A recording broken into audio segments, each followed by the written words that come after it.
Mayaman ang Pilipinas sa kwento ng katapangan at pagmamahal sa bayan. Iba-iba man ang kanilang pinagmulan at nagawa, ang ating mga bayani ay may isang mithiin ang pag-ibig sa inang bayan.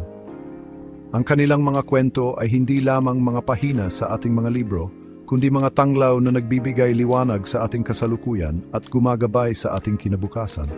Ang mga kwento ng kanilang katapangan ay paalala sa atin ng mga sakripisyong ginawa para sa ating kalayaan at nagudyok sa atin na magsikap para sa mas magandang bukas.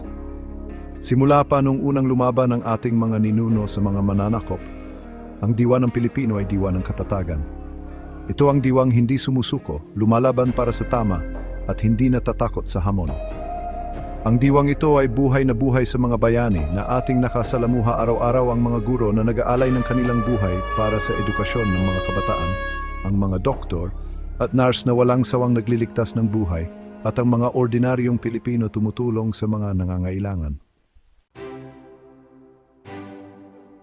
Balikan natin ang nakaraan at kilalanin ang ilan sa mga natatanging bayaning ito. Si Jose Rizal, ang ating pambansang bayani, ay gumamit ng kanyang panulat upang ilantad ang kawalan ng katarungan at sindihan ang apoy ng revolusyon. Ang kanyang mga isinulat ay gumising sa buong bansa at patuloy nagbibigay inspirasyon sa atin na ipaglaban ang ating mga karapatan at kalayaan. Kilalanin din natin si Andres Bonifacio, ang matapang na pinunong nagkaisa sa mga Pilipino mula sa iba't ibang antas ng buhay upang lumaban para sa kalayaan.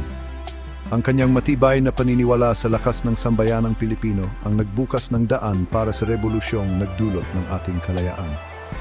At sino ang makakalimot kay Gabriela Silang, ang magiting na mandirigmang lumaban matapos mamatay ang kanyang asawa? Binuwag niya ang mga stereotype tungkol sa kababaihan. Pinatunayan na ang mga babae ay kasing tapang at kasing galing din ng mga lalaki sa pamumuno at pagtatanggol sa bayan. Ilan lamang sila sa napakaraming bayani na humubog sa kapalaran ng ating bansa. Ang mga bayaning ito ay nagpakita ng pambihirang katapangan sa harap ng kahirapan. Hindi sila nag-atubiling isugal ang kanilang buhay para sa pagmamahal sa bayan.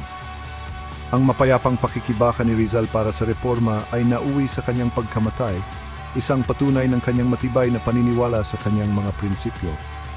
Matapang na pinamunuan ni Bonifacio ang mga Pilipino sa laban kontra sa makapangyarihang mananakop, batid ang mga panganib na kaakibat nito. Si Gabriela Silang, walang takot at determinado, ay namatay na lumalaban para sa kanyang ipinaglalaban. Ang mga sakripisyong ito, bagamat masakit, ay hindi nawalan ng kabuluhan. Sila ang nagbukas ng daan para sa kalayaang tinatamasa natin ngayon. Ang kanilang katatagan ay paalala sa atin na ang kalayaan ay hindi libre. Ito ay isang kayamanang pinaghirapan at dapat pahalagahan at protektahan. Ang kanilang mga kwento ay hindi lamang mga kwento ng nakaraan. Ito ay buhay sa puso ng bawat Pilipino. Habang hinaharap natin ang mga hamon ng kasalukuyan, dapat nating alalahanin ang mga aral ng ating mga bayani. Ang kanilang katapangan ay dapat magbigay inspirasyon sa atin na manindigan para sa ating pinaniniwalaan, lumaban para sa katarungan at pagkapantay-pantay, at iaalay ang ating sarili sa pagbuo ng mas magandang kinabukasan para sa ating bansa. Iginagalang natin ang ating mga bayani hindi lamang sa salita, kundi sa pamamagitan ng ating mga gawa. Sa pamamagitan ng pagsasabuhay ng kanilang mga katangian tulad ng katapangan, integridad at pagmamahal sa bayan, pinapanatili nating buhay ang kanilang legasya. Hawakan natin ang sulong ng kanilang kabayanihan upang ang Pilipinas na kanilang ipinaglaban ay patuloy na magningning sa buong mundo.